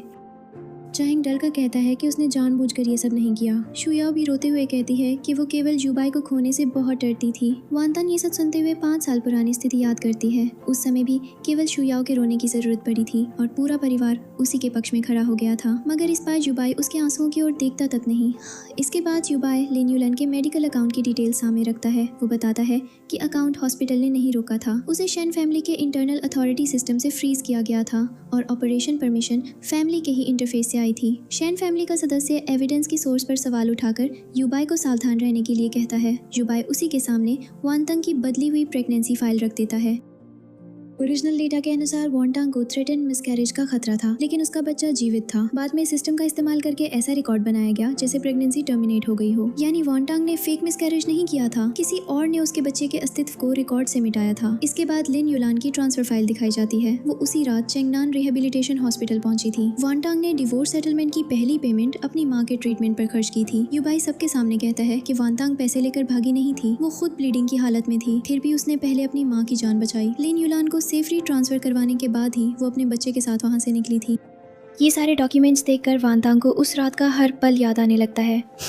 वो सोचती है कि जब उसका अपना शरीर ब्लीडिंग की वजह से कमज़ोर हो चुका था, तब भी वो एक तरफ अपनी माँ की जान बचा रही थी और दूसरी तरफ अपने गर्भ में पल रहे बच्चे को सुरक्षित रखने की कोशिश कर रही थी।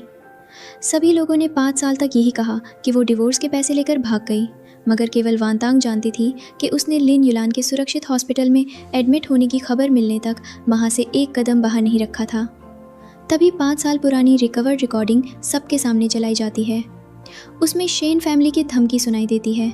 अगर युबाई ने डिवोर्स नहीं लिया और वॉन्टांग को फैमिली से बाहर नहीं निकाला तो उसकी माँ भी नहीं बचेगी और उसके पेट में मौजूद बच्चा भी नहीं बचेगा। रिकॉर्डिंग में युबाई डिवोर्स पेपर साइन करने और वॉन्टांग से कठोर बातें बोलने के लिए तैयार हो जाता है। वो कहता है कि अगर वॉन्टांग की सुरक्षा के लिए उसे उसकी नफरत सहनी पड़े तो वो इसके लिए भी तैयार है। सामने वाला उसे और कठोर बनने के लिए कहता है ताकि वॉन्टांग को उसके मन की असली बात पता ना चले। वॉन्टांग के लिए ये सच स्वीकार करना आसान नहीं होता। उसने 5 साल तक केवल नफरत के सहारे खुद को संभाला था। वो युबाई से इसलिए नफरत करती रही क्योंकि उसने उसे नहीं चाहा, क्योंकि उसने उसे डिवोर्स एग्रीमेंट साइन करने पर मजबूर किया और क्योंकि प्रेगनेंसी का पता लगने पर उसने पूछा कि बच्चा किसका है। वो अकेले प्रेग्नेंट रही, अकेले बच्चे को जन्म दिया और अकेले शिंदिए की परवरिश की। इसके साथ उसे अपनी माँ के रिहेबिलिटेशन का खर्च और उनकी देखभाल भी संभालनी पड़ी। आज अचानक उसे कहा जा रहा था कि युबाई ने उसे प्यार करना बंद नहीं किया था, उसने केवल मजबूरी में उसे अपने हाथों से दूर धकेला था। वॉन्टांग उससे पूछती है कि क्या इस सच्चाई पर उसे खुश होना चाहिए, क्या उसे इस बात पर खुशी मनानी चाहिए कि युबाई ने उसे बचाने के लिए सबसे कठोर शब्द बोले। क्या वो इस बात से खुश हो जाए कि उसी प्रोटेक्शन के कारण उसे प्रेगनेंसी और चाइल्ड बर्थ अकेले सहना पड़ा। क्या अकेले बच्चे को पालना और माँ की रिकवरी संभालना भी उसके बचाव का हिस्सा था। युबाई कहता है कि उसे नहीं पता था कि उन लोगों को वॉन्टांग की प्रेगनेंसी की जानकारी मिल चुकी थी। वॉन्टांग जवाब देती है कि शायद उसे इस साजिश की पूरी जानकारी नहीं थी, लेकिन वो इतना ज़रूर जानता था कि उसके शब्द वॉन्टांग को दर्द देंगे। फिर भी उसने वही शब्द अपनी ज़ुबान से कहे। वॉन्टांग मानती है कि युबाई ने उस समय उसकी जान बचाने की कोशिश की थी, मगर वो ये भी कहती है कि उसी युबाई ने उसकी ज़िंदगी के 5 साल बर्बाद कर दिए।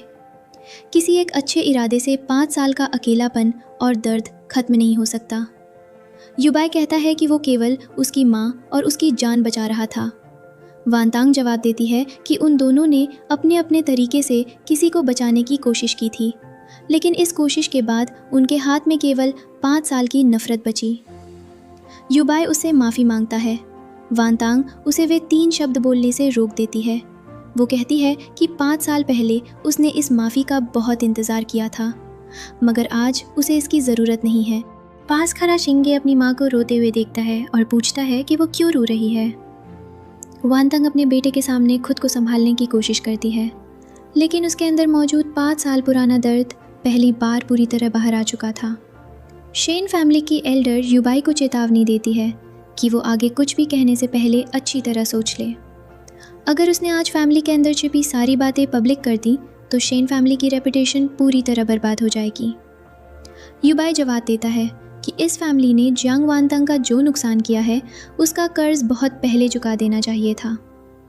एल्डर उसे याद दिलाती है कि वो शेन फैमिली का हेयर है और उसके हर डिसीजन का असर पूरे परिवार पर पड़ेगा। इस पर युबाई शांत स्वर में कहता है कि आज से वो शेन फैमिली का हेयर नहीं है। युबाई मीडिया के सामने आकर 5 साल पुरानी पूरी घटना की जिम्मेदारी स्वीकार करता है। वो सबसे पहले साफ करता है कि उसने खुद जियांग वॉन्टांग को डिवोर्स एग्रीमेंट साइन करने के लिए मजबूर किया था। इसके बाद वो एक एक आरोप का जवाब देता है। वॉन्टांग ने मिसकैरेज का कोई नाटक नहीं किया था। उसने शेन फैमिली का बच्चा चोरी नहीं किया था, डिवोर्स के पैसे लेकर नहीं भागी थी और उसने अपनी गंभीर रूप से बीमार माँ को अबैंडन भी नहीं किया था। युबाई बताता है कि शहर छोड़ने से पहले वांदिया नामे लिन यूलान को चेंग नान रिहेबिलिटेशन हॉस्पिटल ट्रांसफ़र किया था। उसने डिवोर्स सेटलमेंट की पहली पेमेंट अपनी माँ के ट्रीटमेंट पर खर्च की। सबसे खतरनाक समय में उसने पहले अपनी माँ की जान बचाई और उसके बाद अपने बच्चे को लेकर वहाँ से निकली। फिर वो साजिश में शामिल लोगों के नाम और काम सामने रखता है। चेन शुयाओ ने अपनी बीमारी और इंजरी का झूठा रिकॉर्ड बनवाया था। चेन हैंग ने मेडिकल डॉक्यूमेंट्स और टेस्टिमनी फल्सिफाई की थी। शेन फैमिली के इंटरनल अथॉरिटी सिस्टम से लिन यूलान का मेडिकल अकाउंट फ्रीज किया गया था। फैमिली से जुड़े लोगों ने पब्लिक ओपिनियन को वानतंग के खिलाफ मोड़ा और अब शिनगे को उससे छीनने की कोशिश की। युबाई की बात सुनकर रिपोर्टर पूछता है कि जब 5 साल पहले वानतंग को डिवोर्स के लिए मजबूर किया गया तो क्या युबाई भी उसे नुकसान पहुंचाने में शामिल था?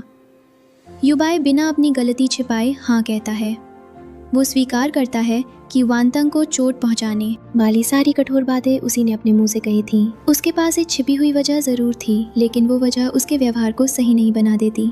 वो कहता है कि उसने उस समय जिसे प्रोटेक्शन समझा वही वानतांग के लिए 5 साल का दर्द बन गया। वो किसी सीक्रेट या मजबूरी के पीछे छिपकर अपनी जिम्मेदारी से नहीं भाग सकता। चेन शुयाओ फिर युबाई से कहती है कि उसने ये सब केवल इसलिए किया क्योंकि वो उससे बहुत प्यार करती थी और उसे खोने से डरती थी। लेकिन इस बार युबाई उसके लिए अपना फैसला नहीं बदलता। वो कहता है कि 5 साल पहले उसे शैन फैमिली का नाम और अधिकार दिखाकर धमकाया गया था, इसलिए आज से उसे ये फैमिली और इसकी पावर नहीं चाहिए। वो शैन कंपनी के अपने सभी पोजीशन से रिजाइन करता है और शैन फैमिली की इनहेरिटेंस पर अपना अधिकार छोड़ देता है। इसके बाद युबाई अपने नाम के रेलेवेंट शेयर से एक इंडिपेंडेंट फंड स्थापित करने की घोषणा करता है। ये फंड उन लोगों की सहायता करेगा जिनके मेडिकल अकाउंट्स में शैन फैमिली ने गैर कानूनी तरीके से दखल देकर नुकसान पहुंचाया था। इसी फंड से लिन यूलान के आगे के ट्रीटमेंट और रिहेबिलिटेशन का पूरा खर्च उठाया जाएगा, लेकिन फंड पर शैन फैमिली का कंट्रोल नहीं होगा ताकि उनकी मेडिसिन और केयर को दोबारा दबाव बनाने के लिए इस्तेमाल ना किया जा सके। युबाई आगे बताता है कि उसने जियांग शिंगे की गार्डियनशिप से जुड़ा लीगल एग्रीमेंट साइन कर दिया है। जियांग वानतांग ही शिंगे की एकमात्र लीगल गार्डियन रहेगी। शैन family blood relation, property, medical care या एजुकेशन में से किसी भी कारण का इस्तेमाल करके बच्चे की कस्टडी नहीं मांग सकती। शिंगे के फ्यूचर ट्रीटमेंट, रिहेबिलिटेशन और एजुकेशन का खर्च युबाई देगा, लेकिन इस पेमेंट के बदले उसे वानतांग के किसी डिसीजन में इंटरफेयर करने का अधिकार नहीं होगा। एक रिपोर्टर कहता है कि युबाई ने ये डिसीजन लेकर अपने पुराने जीवन और शैन फैमिली में अपनी पोजीशन को खुद खत्म कर दिया है। वो पूछता है कि क्या उसे पछतावा है। युबाई जवाब देता है कि उसका सबसे बड़ा पछतावा अपनी पोजीशन या इनहेरिटेंस छोड़ना नहीं है। उसका सबसे बड़ा पछतावा ये है कि 5 साल पहले जब जियांग वानतांग को उसकी ज़रूरत थी तब वो उसके साथ खड़ा नहीं हुआ। युबाई का पब्लिक स्टेटमेंट सुनने के बाद शिंगे अपनी माँ से पूछता है कि क्या वो आदमी उनकी मदद करने की कोशिश कर रहा है। वानतांग इस बात से इनकार नहीं करती और कहती है कि हाँ, इस बार वो उनकी मदद कर रहा है। शिंगे फिर पूछता है कि क्या शिन युबाई एक अच्छा इंसान है। वानतांग कुछ पल सोचकर कहती है कि उसे नहीं पता। उसने जो सही काम आज किया है उससे 5 साल पहले की उसकी सारी गलतियां तुरंत खत्म नहीं हो जाती। कुछ समय बाद वानतांग को बताया जाता है कि जियांग शिंगे की ओरिजिनल फाइल रिकवर कर ली गई है। लॉन्ग टर्म रिहेबिलिटेशन रजिस्ट्रेशन के जरिए उसके स्कूल एनरोलमेंट के प्रोसीजर्स भी दोबारा पूरे कर दिए गए हैं। लिन यूलान के 5 साल पुराने ट्रांसफर रिकॉर्ड्स भी रिस्टोर हो चुके हैं। अब डॉक्यूमेंट्स में ये साबित किया जा सकता था कि वानतांग ने अपनी माँ को अबैंडन नहीं किया था और शिंगे कोई ऐसा बच्चा नहीं था जिसका अस्तित्व अचानक सामने आया हो। खुश होकर जिंगे अपनी माँ से पूछता है कि क्या अब वो स्कूल जा सकता है। वानतांग कहती है कि हाँ, अब उसका स्कूल जाना संभव है। इसके बाद जिंगे वो सवाल पूछता है जिसे वो काफ़ी समय से समझने की कोशिश कर रहा था। वो जानना चाहता है कि क्या शिन युबाई सच में उसका पिता है। वानतांग उससे पूछती है कि क्या वो खुद इसका जवाब जानना चाहता है। जिंगे हाँ कहता है। वानतांग जिंगे को शिन युबाई से मिलने देती है। बच्चा सीधे उसके सामने जाकर पूछता है कि क्या वो सच में उसका पिता है। युबाई बिना बात छिपाए कहता है कि हाँ, वो उसका पिता है। जिंगे तुरंत पूछता है कि अगर ऐसा है तो वो इतने सालों तक उससे मिलने क्यों नहीं आया। युबाई अपनी गलती स्वीकार करते हुए कहता है कि ये उसके पिता की गलती थी। जिंगे बताता है कि उसकी माँ हमेशा कहती थी कि उसका पिता मर चुका है, लेकिन अब वो देख रहा है कि युबाई जीवित है। इसलिए सच्चाई ये नहीं थी कि वो मर गया था, बल्कि ये थी कि वो कभी उनके पास आया ही नहीं। युबाई उससे माफ़ी मांगता है। बच्चा फिर ऐसा सवाल करता है जिसका जवाब देना युबाई के लिए और भी कठिन था। वो पूछता है कि अगर वो हमेशा उसकी माँ से प्यार करता था तो उसने जियांग वानतांग को इतने लंबे समय तक अकेले क्यों रोने दिया। उस समय जिंगे की ग्रैंड मदर भी बीमार थी। वानतांग को अकेले अपने बच्चे की देखभाल करनी पड़ी और साथ साथ अपनी माँ को भी संभालना पड़ा। वो सारी जिम्मेदारियां अकेले उठाती रही, जबकि युबाई कहीं दिखाई नहीं दिया। युबाई कहता है कि उसके पिता ने बहुत बेवकूफ़ी की थी। वो ज़रूरत से ज़्यादा सेल्फ राइचस था। उसने मान लिया था कि वानतांग को खुद से दूर भेजना ही उसकी सुरक्षा है, लेकिन सच ये था कि वानतांग को सबसे ज़्यादा चोट उसी से मिली। सिंघे कुछ देर उसकी बात सुनता है और फिर अपना डिसीजन बताता है। वो कहता है कि युबाई अभी उसका पिता ना बने। पहले उसे ये सीखना होगा कि उसकी माँ को दुखी नहीं करना है। जिस दिन उसकी माँ रोना बंद कर देगी, उसके बाद सिंघे दोबारा सोच सकता है कि युबाई को अपने पिता के रूप में स्वीकार करना है या नहीं। युबाई बच्चे के इस डिसीजन को मान लेता है। सिंघे अपनी माँ को पुकार कर कहता है कि अब वे घर चलें। वानतांग उसकी बात मानती है और दोनों वहाँ से निकल जाते हैं। कुछ दूरी पर पहुँचने के बाद सिंघे अपनी माँ से पूछता है कि क्या वे भविष्य में दोबारा वहाँ आएंगे। वानतांग उससे ही पूछती है कि क्या वो वापस आना चाहता है। सिंघे अपने आने वाले स्कूल इवेंट का जिक्र करते हुए पूछता है कि क्या शिन युबाई वहाँ आएगा। वो तुरंत साफ करता है कि उसने युबाई को पिता कहने का फैसला नहीं किया है। वो केवल ये जानना चाहता है कि क्या वो आदमी भविष्य में भी अचानक गायब हो जाएगा। वानतांग अपने बेटे को भरोसा देती है कि चाहे कोई आए या ना आए, उसकी माँ हमेशा उसके साथ रहेगी। सिंघे कहता है कि वो इस बात को जानता है, अपनी माँ पर उसे पूरा भरोसा था, लेकिन वो ये भी जानना चाहता था कि युबाई अपना प्रॉमिस निभा सकता है या नहीं। कुछ समय बाद शिन युबाई फिर वानतांग से मिलता है और उसे सिंघे के फ्यूचर में काम आने वाली सारी ओरिजिनल फाइल्स देता है। वो बताता है कि उसने ये रिकॉर्ड्स हॉस्पिटल के ऑफलाइन सर्वर से निकलवाए हैं। अब वानतांग और सिंघे भविष्य में कहीं भी जाएं तो सिस्टम की किसी गड़बड़ी या ऑल्टर्ड रिकॉर्ड की वजह से उनके प्रोसीजर्स नहीं रुकेंगे। वाह, वानतांग कहती है कि वो ये काम खुद भी कर सकती थी। युबाई जवाब देता है कि उसे ये बात मालूम है। वानतांग सच में अपने बेटे और माँ की प्रॉब्लम्स अकेले सॉल्व करने में सक्षम है। फिर भी उसने ये फाइल्स इसलिए रिकवर करवाई क्योंकि 5 साल पहले जब ये काम करना उसकी रिस्पॉन्सिबिलिटी थी, तब उसने नहीं किया। वानतांग पूछती है कि क्या उसे और कुछ कहना है। युबाई साफ करता है कि वो 5 साल पुरानी अपनी मजबूरी दिखाकर उससे फॉरगिवनेस नहीं मांगना चाहता। उसके पास अपने रीजंस थे, लेकिन उसने वानतांग को चोट भी पहुंचाई। ये दोनों बातें एक साथ सच हो सकती हैं। वानतांग कहती है कि अब वो जानती है कि युबाई उस समय उससे प्यार करता था, मगर केवल इस वजह से कि उसके दिल में प्यार था, वो उसके दिए हुए दर्द को भूल नहीं सकती। जब वो जिंजे के साथ प्रेग्नेंट थी, तब हर प्रीनेटल चेकअप के लिए अकेली गई। बच्चे के जन्म के समय उसके साथ कोई फैमिली मेम्बर नहीं था जो ज़रूरी पेपर्स पर सिग्नेचर कर सके। जब जिंगे को आधी रात में तेज़ बुखार आया तो वानतांग उसे अपनी गोद में उठाकर अकेले इमरजेंसी रूम भागी थी। डॉक्टर ने पूछा था कि बच्चे का पिता कहाँ है, और वानतांग के पास ये कहने के अलावा कोई जवाब नहीं था कि उसका कोई पिता नहीं है। लिन युलान के रिहेबिलिटेशन एक्सपेंसेस भी कई बार रुक गए थे। वानतांग को अकेले हॉस्पिटल बेड के लिए विनती करनी पड़ी। कभी ट्रीटमेंट की अवधि बढ़ाने और कभी फ़ीस कम करने के लिए उसे खुद रिक्वेस्ट करनी पड़ी। वो युबाई से कहती है कि इन सब बातों को केवल ये कहकर मिटाया नहीं जा सकता कि उस समय उसके पास कोई और रास्ता नहीं था। युबाई उसकी बात से सहमत होता है। वानतांग ये भी स्वीकार करती है कि इस बार युबाई उसके और जिंगे के कक्ष में खड़ा हुआ। उसने पब्लिक के सामने सच्चाई बताई और उसकी माँ पर लगा आरोप भी हटाया। वानतांग उसके इस काम को स्वीकार करती है, लेकिन अभी उसे माफ़ नहीं करती। युबाई कहता है कि वो इंतज़ार करेगा। वानतांग उसे अपने लिए इंतज़ार करने से पहले सिंघे का पिता बनना सीखने के लिए कहती है। वो युबाई को बच्चे पर प्रेशर डालने, उसे उससे छीनने या किसी एहसान के बोझ में बांधने से मना करती है। उन दोनों के रिलेशनशिप का आगे क्या होगा, वानतांग अभी इस पर कोई प्रॉमिस नहीं करती। युबाई उसकी सभी कंडीशंस को स्वीकार कर लेता है। वानतांग शिंगे से पूछती है कि क्या वो जाने से पहले शेन युबाई से कुछ कहना चाहता है। शिंगे उसके पास जाकर उसे अंकल शेन कहकर बुलाता है। वो बताता है कि वो और उसकी माँ अब जा रहे हैं। युबाई उसे रास्ते में सावधान रहने के लिए कहता है। शिंगे पूछता है कि क्या वो भविष्य में उससे मिलने आएगा। युबाई जवाब देता है कि जब तक शिंगे और उसकी माँ चाहेंगे वो उनसे मिलने आता रहेगा। शिंगे उसे याद दिलाता है कि जब भी वो आए उसकी माँ को रुलाना नहीं चाहिए। युबाई इस बात का प्रॉमिस करता है। बच्चा उसे ये भी कहता है कि वो दोबारा अचानक गायब नहीं हो सकता। युबाई भरोसा देता है कि अब ऐसा नहीं होगा। शिंगे उसे पिंकी प्रॉमिस करने के लिए हाथ आगे बढ़ाता है और कहता है कि झूठ बोलने वाला डॉग होता है। युबाई उसका हाथ पकड़कर कहता है कि वो उससे झूठ नहीं बोलेगा। वानतांग ये सब देखकर युबाई से कहती है कि वो उसे शिंगे से मिलने से नहीं रोकेगी, लेकिन आगे की हर चीज़ बच्चे की इच्छा और कंफर्ट के हिसाब से होगी। वहाँ से जाते हुए शिंगे अपनी माँ से कहता है कि अंकल शेन बहुत दुखी दिखाई दे रहा था। वाह, वानतांग केवल उसकी बात सुनती है। कुछ देर बाद सिंगे पूछता है कि क्या उसकी माँ अभी भी युबाई से नफरत करती है। वानतांग ईमानदारी से कहती है कि उसे खुद नहीं पता। सच्चाई सामने आने के बाद उसके मन में मौजूद भावनाएं पहले जैसी साफ नहीं रही थीं।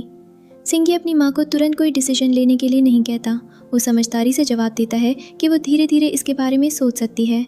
वे आराम से सोचेंगे और धीरे धीरे आगे बढ़ेंगे। कुछ ही देर बाद लिन युलन उन्हें लेने पहुंचती हैं। वो अपनी बेटी को पुकारते हुए कहती हैं कि वो उसे लेने आई हैं। वनटंग अपनी माँ को देखकर पूछती है कि क्या उनका वजन कम हो गया है। सिंजी अपनी ग्रैंडमदर को खुशी से ग्रीट करता है। लिन युलन भी प्यार से बच्चे को अपने पास बुलाती है। 5 साल पहले जिस माँ और बच्चे को बचाने के लिए वनटंग ने सब कुछ छोड़ा था, आज वे दोनों उसके साथ खड़े थे। हॉस्पिटल या रिहेबिलिटेशन स्टाफ उन्हें बताता है कि सारी फॉर्मेलिटीज पूरी कर दी गई हैं। आगे के ट्रीटमेंट और रिहेबिलिटेशन की फीस इंडिपेंडेंट फंड में ट्रांसफर हो चुकी है। अब उनका शेन फैमिली के अकाउंट से कोई लेना देना नहीं रहेगा। डॉक्यूमेंट्स में ये भी साफ लिखा है कि केवल जियांग वनतन ही फाइनल डिसीजंस लेने वाली व्यक्ति है। शेन युबाई को इन अरेंजमेंट्स में इंटरफेयर करने का कोई अधिकार नहीं होगा। वनटंग को पता चलता है कि ये सब युबाई ने अरेंज किया है। लिन युलन उससे पूछती हैं कि क्या वो अभी भी उससे नफरत करती है। वनटन पहले कहती है कि हाँ वो करती है, मगर अगले ही पल स्वीकार करती है कि अब उसे खुद नहीं पता। उसे समझ आ चुका था कि 5 साल पहले युबाई पर भी दबाव डाला गया था। फिर भी उन 5 वर्षों के बारे में सोचते ही आज भी उसे दर्द होता है। लिन युलन उसे समझाती है कि दर्द धीरे धीरे कम होगा। उसे किसी को माफ करने की जल्दी नहीं करनी चाहिए। केवल सच्चाई सामने आ जाने से उसे तुरंत अपना मन बदलने की जरूरत नहीं है।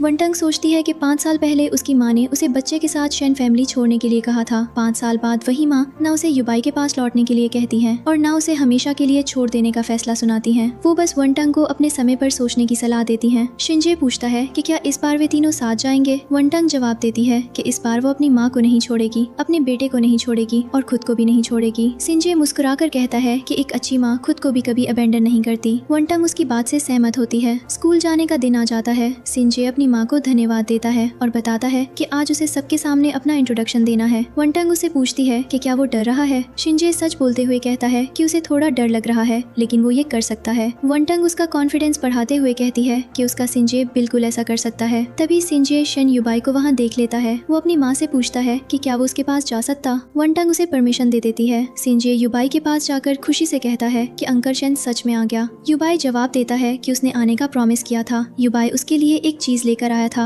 शिंजे पूछता है कि क्या ये उसके लिए है। युबाई हाँ कहता है और बच्चा उसे धन्यवाद देता है। वनटंग युबाई को पीछे बैठने की अनुमति देती है, मगर साथ ही कहती है कि वो बहुत दूर न बैठे। युबाई उसकी बात मानकर वहीं बैठ जाता है। अपनी बारी आने पर शिंजे सबके सामने खड़ा होकर अपना इंट्रोडक्शन शुरू करता है। वो कहता है कि उसका नाम जियांग शिंजे है। वो बताता है कि पहले उसकी हेल्थ अच्छी नहीं थी, लेकिन अब उसकी रिकवरी ठीक तरह से हो रही है। उसकी माँ ने उसे सिखाया है कि उसे हर चीज़ तुरंत करने की ज़रूरत नहीं है, वो धीरे धीरे आगे बढ़ सकता है। सिंगे ये भी कहता है कि वो अब धीरे धीरे दूसरे लोगों पर भरोसा करना सीख रहा है। उसका इंट्रोडक्शन पूरा होते ही सभी उसकी प्रशंसा करते हैं। वो अपनी माँ के पास आकर डर से कहता है कि वो बिल्कुल नहीं रोया। वनतांग उसकी हिम्मत की तारीफ करती है और कहती है कि उसने बहुत बहादुरी दिखाई। स्कूल एक्टिविटी पूरी होने के बाद सिंगे पूछता है कि क्या उसने आज अच्छा किया। उसे बताया जाता है कि उसका परफॉर्मेंस बहुत अच्छा था। इसके बाद वो शेन युबाई से पूछता है कि क्या वो भविष्य में भी उससे मिलने आएगा। युबाई कहता है कि जब तक सिंगे उसे बुलाना चाहेगा वो ज़रूर आएगा। सिंगे उसे अगली पेरेंट एक्टिविटी में भी आने के लिए कहता है। इस बार वानतांग उसे आने की अनुमति दे देती है। युबाई वानतांग को धन्यवाद देता है कि उसने उसे सिंगे के इस महत्वपूर्ण दिन का हिस्सा बनने दिया।